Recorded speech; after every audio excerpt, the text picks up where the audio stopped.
Suivez désormais sur la radio de l'Évangile les cours bibliques par correspondance. Une émission de Média Service Diffusion MSD tous les mardis de 9h30 à 10h.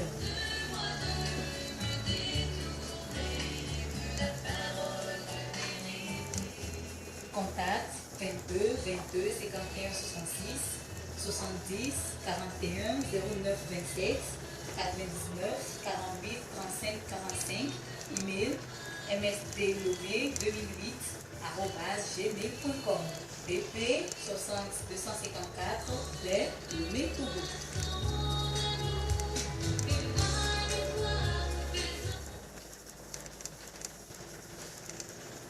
Ido gbena mi no bito dola o radio JVA ben ko mi le se ya be gbele ya ki andi ya ya be dogbe de la o Emmanuel ku diamant ben ko mi le se iva ge bena mi aga pompo kudo mi abe nu son sronti mi le pompo kudo Kristo ha enye avako Kristo ha enye doyope, Kristo ha enye pome, Kristo ha enye tutu do tepe. Mi jegome kudo, Kristo ha enye avako, mi blonde nyava igbogbogbo. Mi gba ponpo kudo, Kristo ha enye doyope, mi blonde français gbeme. If ya mi yeji le evegbeme, yanto mi ade duape egbeami ke egbea nuke ntimi le japo nupo kudoa miabe tanya egbetoa enye luvome pe doyoyo ke dike luvome pa bia eto ejiso edembome akaso edembome ke ye luvome pe abia eto ejiso akea ejebena mila tole abiwame luvon pe abiwame mi la kpodo ntine emi le fionu kuro enti emi gbare gbonbe na nuka onye luvon pe abio nuka la so doje si o inu awo de yin be na npe vonvon jirewowo enya sosore amenti donc enya wawa enye abia obe ekpede o kemila pompo so nti egbe kia mia dogbeda papa amenuvela mi de akpena o papa mi kafu o mi subo o mi yira o mi dore ti ela bena egato agbegbogbo de mi ame gato la mesena mila o papa akpe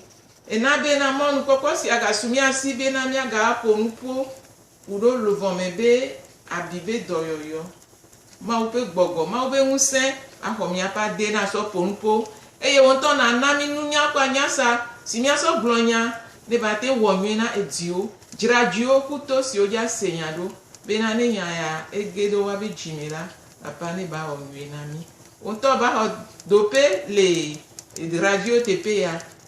apo amegbonono neba de pripo de Yesu Kristo binkomi amen amen enyo to yino lao mi wo mi ameto na ni ka ko si ame se nkele le se bia ben ko le radio re mbe radio ya me alo la peme dome asime agbleme yo le atepe ja tepe ko le gbogbo ko ne hun to na o gbogbo ko ne na gbogbo be nunya ne na toso se musike mi ja blanco me mi ja pun populo lo von me pe doyoyo lo von me pe doyoyo ntanti ehia be mi ape lo von na ho doyoyo lo ne doyoyo le la anya be na dolele chanle lo von gbogbo lo le do lo von lo le do o hwabi o gban lo von gban eno gbon be di gbangban me nyala de sofia be na louvoi egba edigban la eni louvoi pe abi hoho emi la pe so pe fi ke soa mi la pe eye nu skole wo le mi pa gbe me kaka na egbe la mi la ba gbon chan kwa mi wo mi abe to ne mi mo bobo ko pe to ne pele mi anti mi ase mi se gomen ni mi so de do me nkenti mi apompo kuro gbe akuro mi se ontiro bi pelu do shi do be so ka blema me la abosan mo lo mi nya gbo nkaya bosan wo abosan va do hakudo mesi musike ma wo enyola ye ma po akota be enyola abosan va be ma jo asoyodo nka edosio mi po iwane se mejo pa ta flache nka ta mo se pa gban le gbanto eta meton puis ama dia so yila ma ruwa mo segon me subo segon be na nke jogan mo nonu adu atiku se sia so de so ne nusu acha enusu aso du e o du la nke jo o sire wula la ti o me ma o sike ni lolon pe ma o la eva lesra o po le fien me la o yo nusu abena le adam fika yo leo o le kala gbon be na eye la le be yo le ye von ena be yo ti ntotro me yo wula nusu e abiva nya pe luvo me so nya togbe pe nya mama ko ni adam ple vala nusu ko dosia e ya obo yo von yo la mama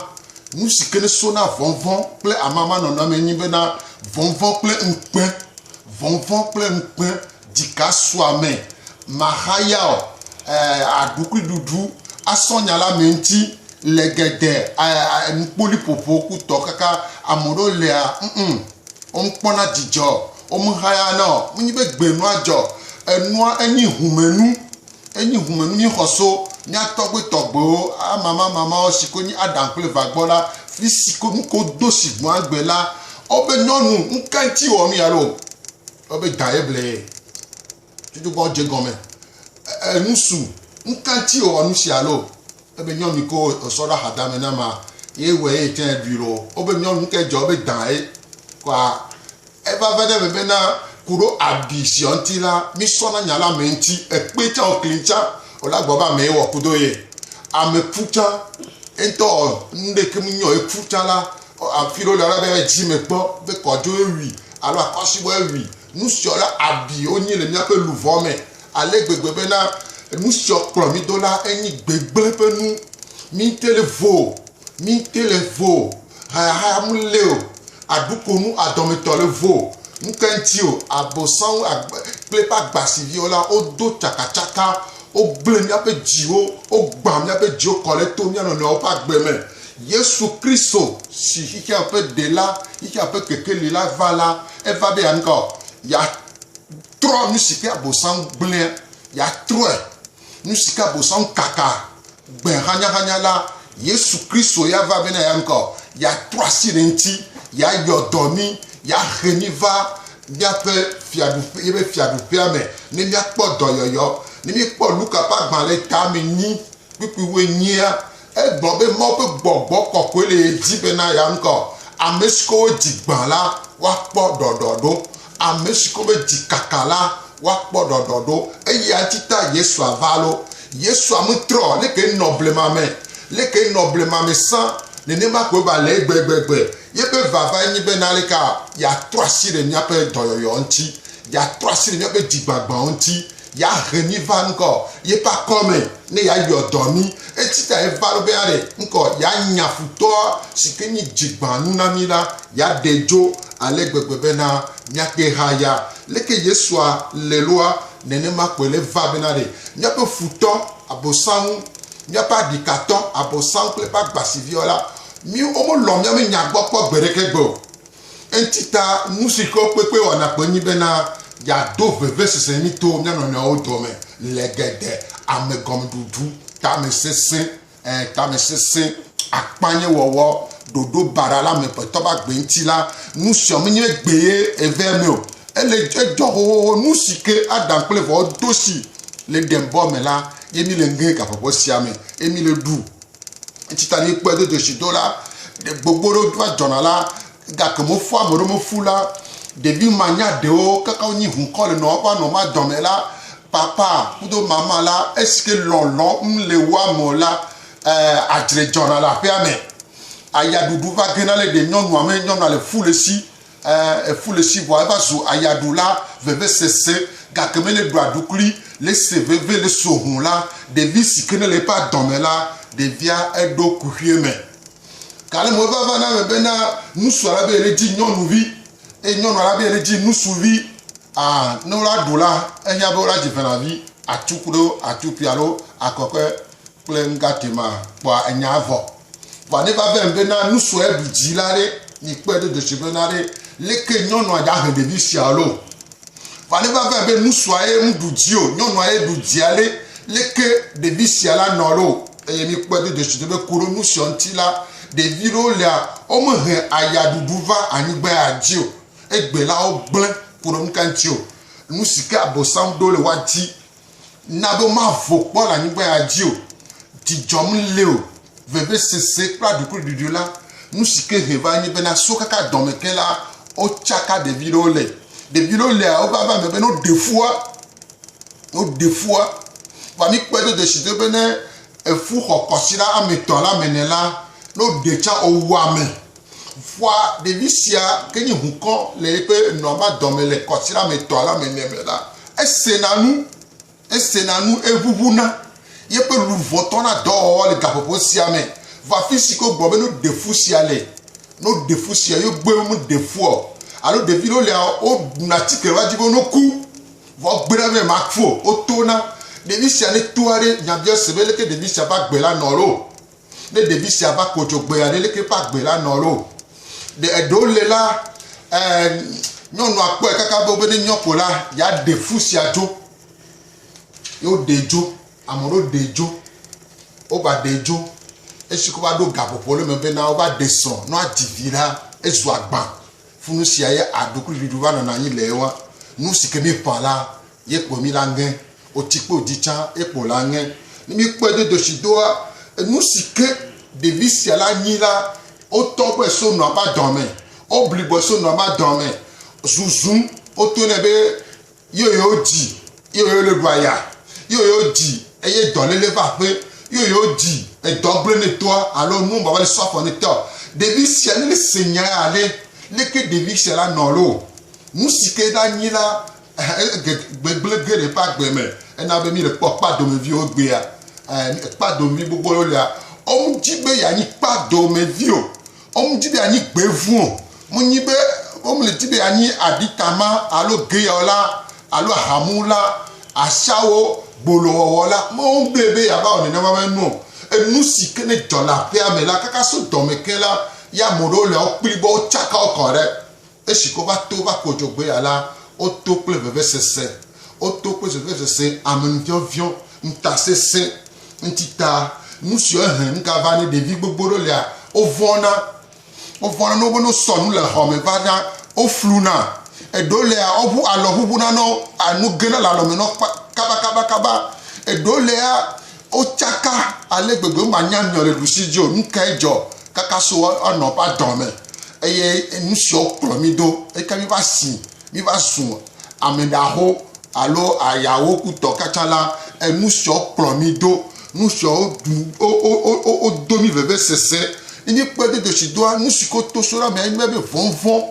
ame ɖewo me haya na eye ame ɖewo le vevesese heliheli geɖe wa ƒe dzime wɔn dzesi wa tɔ alo wa tɔ le vɔa wa tɔ me le be na o ale gbegbe bena edzi sakɔ na wo no kpɔ wa tɔ la vevesese gena dzina wo ƒe agbe me o sɔ vevesese kaka ɖewo yi yɔme ku de eɖewo le ya wɔn haya na gbe ɖeke gbɔ o te kplɔ ase koko vivi na va alo nudo ame ko do nukoko na ame tsa la o ma kpɔ ma du egbe akpɔ sɔ vevesese me kpo nɔna ne mi kpɔ le hame la le miame ha o me gbea la enyame nusɔ keko le hame amewo le ŋkpɔ dzidzɔ le woƒe agbe me kpɔ eha ko dzina ha nyuie ɖe ɖuna wo nyuie ɖe vɔa ne tsɔtsi akpe kpa kɔa vevesesea trɔ gbɔ va ena be le miame ha me gbea la amewo mu lɔ pastor tsa mu lɔ ame ɖewo kplɔla mu lɔ ame ɖewo kplɔla ame ɖewo tsa mu lɔ le miatɔ nɔnɔme la mama ge ɖe me gbo ame ɖewo lea kaka nuvi ɖe dzɔ kpɔa wo bi dzi kaka nuvi ɖe dzɔ kpɔa wo tsi nuzizi me kaka nuvi ɖe dzɔ kpɔa wo dzo le tsɔtsia dzo le tsɔtsi bu mu nye be dzodzo le tsɔtsia sɔ le tsɔtsi bu enyi vevesese si ke ne le dzime na wo va be no va xɔ dɔyɔyɔ la nu bubu va le dzɔ esia ena bena abosan hɔndriba la ege le miabe hawo me kple ŋkɔ abiwo o do bien nyanti patapata no do pe cha enyale no va gbedo ho me cha be va subo cha enyale school padi enyale te pe cha te pe modio o so mo va le yo le vumo enyalo no se do ka se wa on to ra nya be ndele jo ndele jo abie le luvome na mia amia ho abile pe luvome le ke ho abiloa mate haya ate odun ti nyetone edukon alo dusikimi lo ena be gbe mi le po mo hame le dukon me mi be na amia dundo poto ele oni na ma no abiyo pe luvome gbogbo re nto entita nusa ni kene le to la me be nu me abile nu me ne eye abile pa ta fete abile pe luvome nkarate wo nyeto nu vire jokwa da to me se nu vire jokwa biji nu vire jokwa esi document avikpan apadodo esi ade sofia bena abosan hondri bala esi gere mi ape pome ome to di tutu pome ome va gere hame va gere dope gere moji gere nplapola enabe gbe ami le po abiado le ze nkume amoro le no ponkume no wa o ma ponkume no cheveux nku biana o nkume le putu do do nkume nyo sia kane nke no veve sesia ele ze nkume na amoro nku bia sia ka me ko musota onu no kwa amoro ho se apolo ho na o awo veve sesia le didi na o ya amoro le anu mbiri jo vuvu na se atike sie ho na ole matike sie ke ho na o amesiola na be mate no amedomo o la amedomo cha ezu veve sesia o la amedomo cha nyabuele jo entita enabe yesu be hala nyakpo efese top agba le tamaton puis blave voir den so ile blave voir dren blave voir den egbon nyare be na yesu be hala abi mondola neme o bebe se semdola neme yeme hadola ko yeme hadola no lameseme yeme hadola ko abi ma neme o bebe se sema neme o ale gbegbe la yesu be hala esi ke yesu tolu wa fun ale gbegbe kuro ranti la tala enu sikuno le jole hamela ni po de desido ni ahre ta flete ni ahre efesi taba gbale eta maton puis blave va den so ile blave va adrien egbon be na be yento yen bene voilà tiens ben yento na cho ado titre na edoku wanye enuti kokwe hame sinti dipufu adeke alo ayilele adeke alo nusia ope deke magano o ke bonla bene wano kokwe eye mokaka deke magano mto bene yento na cho ado titre na edokui wanyi enuti kokwe hame sinti dipofu adeke alo ayilele adeke alo musia ope deke magano o ke bon la bene wano kokwe eye mokaka deke magano mto bibla egle bena dipopo ni mouvant eye ayilele ni abiwo sikore le miape louvant me va yesu be ha ejibe be ha ne nko ne nokoko nyenye me va mi kpoda mouvant ole kengbe abiwo klo miado ma un tokwe la ve miame na be nusoso siala mi wo miame tore mi ne nyase nusio na so de dome enyasia eni veve sesemenya bogore na be na hame ani komi le pole hame bela amobobe leke o leke prola la no ne malo leke hame dadala no ne malo leke hame fofora no ao enyale le pe louvome amerika ma bufo no via louvome kwabi ehia bo na odo yo ya so so gba ne madam ni nyale le sia tana so de pe nyo yo eke chama ba so pe penye nyatepe a louvome ba bia ehe na gbegble sugbo bana agbetobe agbemi demi toji so ahomea ebitoku vino doa leke wan to be luvo hwa bia èèyàn mẹ́rin pépé ń tó náà lè wá bẹ́ mú mẹ́ ìnà dèbíà ó gbọ́ wà wọ́n tó gbàtúrọ̀ tó náà bì dèbíà ó bẹ́ lùfọ̀ mẹ́ yẹn ló bá dó sùkúlù àdèbí wọn wá nkpɛntia enunya le wa si no o biɔ enya ke wo la do ŋutia vɔvɔ ŋuti nkpɛntia wo ma te ke nu la do nya ŋuti o voa onya nya enya nyuie le susu me na wo eye ɖeviawo wotsina wo le wa ɖokui me egɔn bena wo ma te ƒonuƒo le amedome yo sɔ le si ku ɖo nene ye eɖewo wa dzimeve susu ewa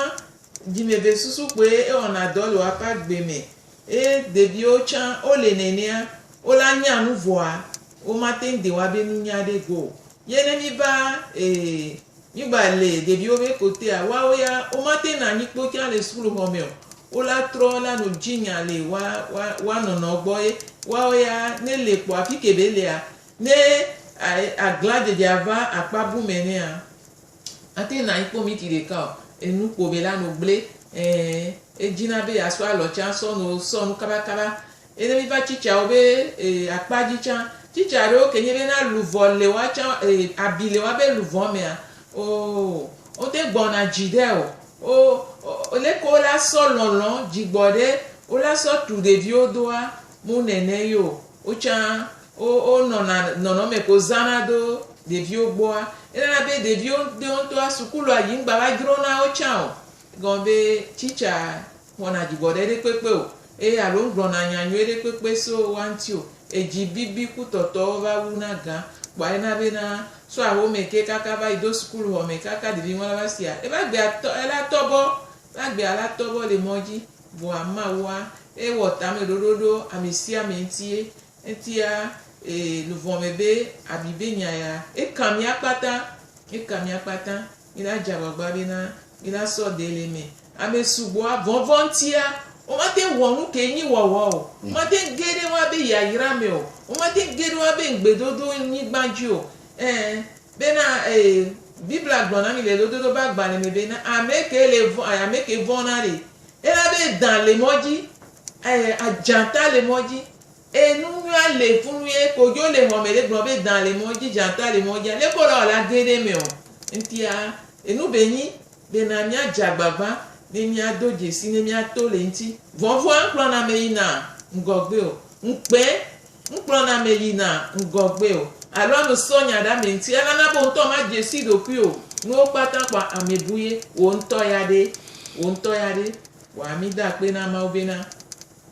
mawu lɔ mia ɖe gbegbe ebe sɔ mia fofo Yesu Kristo sɔna be eya ne bava de mi to le ŋkpɛ kuɖo vɔvɔ kuɖo enyasɔsɔ ɖe ame ŋuti kuɖo agbe wɔn ke mo le teƒea esɔna bena ne bava de mi to le me voa tutu gbã eka mi la nya be nu ke me mu le to nu ke le do nuƒo na mo agbe ke mu nɔnɔ so kaka sukulu xɔ me ɖe ŋte do na nya ŋutia na me ɖe do ŋuti bɔ be awo nya ke ŋgɔe lo o nya gblẽ kpɔe no gblẽ ne nyɔ tsã o ŋkpɔ wɔ ame o ne ha dome tsã enya nyuie ɖe le mia si ne nyi takpekpea enyawo le ke tsã la sɔ kpe nya ne ba te tu exɔ ya mo la nɔe me voa ma te ke nu la gblɔ egɔn bena vɔvɔ le me ŋkpɛ le me voa agbe wɔwa mo ŋkpe ɖe mia ŋuti bena mia te nɔ Kristo gbenɔnɔa me nyuie ɖe alo mia te nɔ hadome gbenɔnɔa nyuie ɖe o ma wɔ mi bena mia nye mia sɔ miaba lɔ sɔ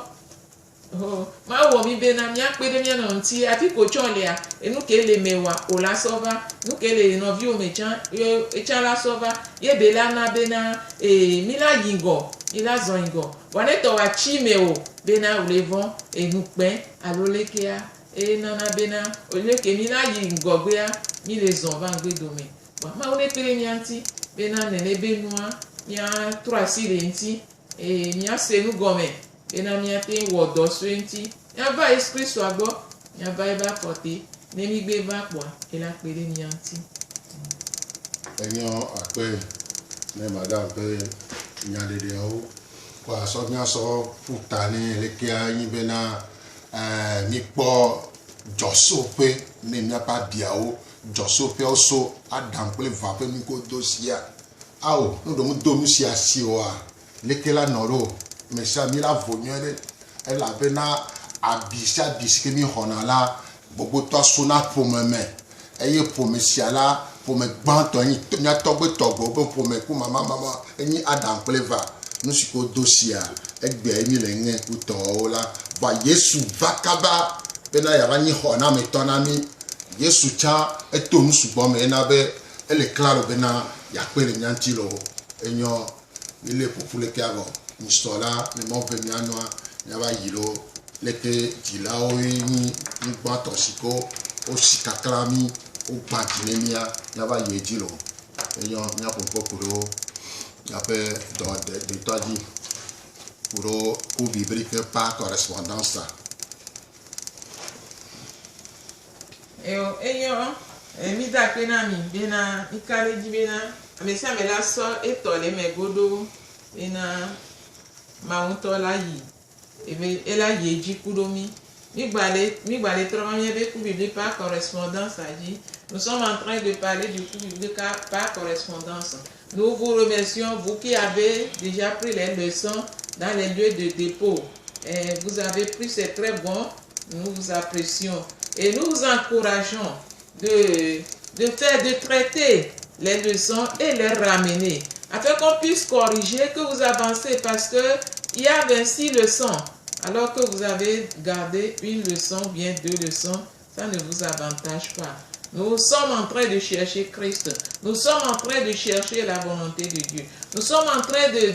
connaître et chercher à connaître Dieu, découvrir Dieu. Et c'est par ces études que nous pouvons y arriver. Alors, vous qui avez pris et que vous avez gardé, s'il vous plaît, faites les leçons et venez déposer pour qu'on puisse évoluer. C'est très important de connaître Dieu. Parce que lui, il est là. Il dit,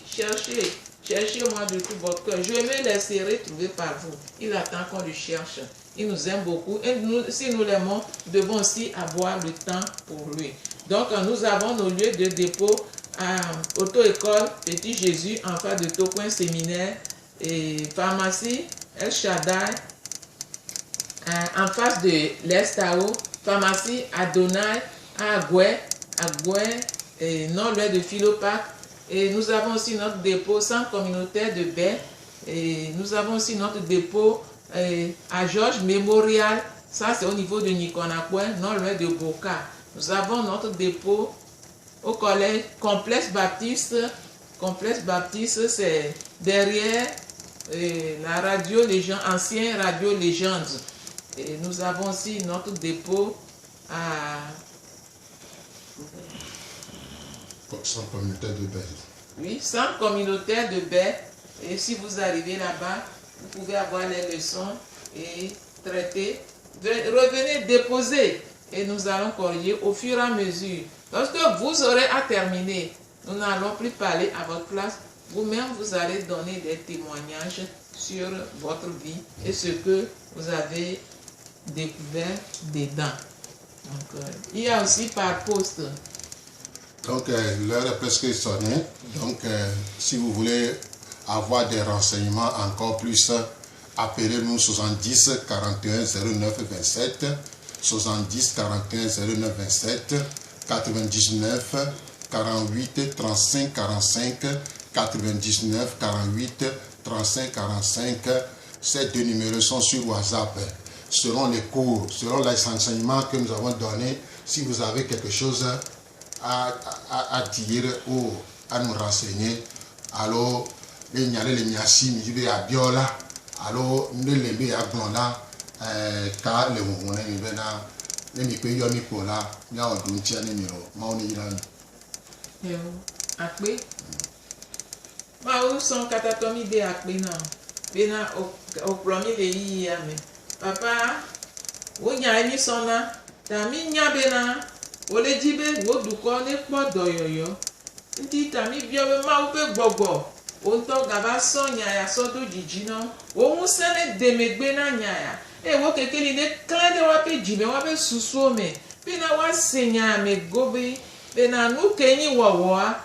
gbogbo kokko pere wan ti be na wa wo eye ochan oyo ileji le woto la ekenye mia cha to wa pere mia ti bena mia wo bena luvome pe haya bena o Kristo ha ne ba te deblibo ne ba dengo e ha pata ne ba po jijo le Yesu Kristo den come.